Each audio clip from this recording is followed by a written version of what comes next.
po si Julius Durango, taga Barangay Arriendo, Bungabong, Nueva Ecija.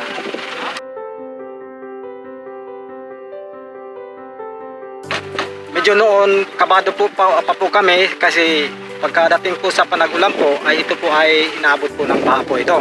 Minsan po ay nagsasaka po kami dito ay nakapanira po ng dahil sa baha po.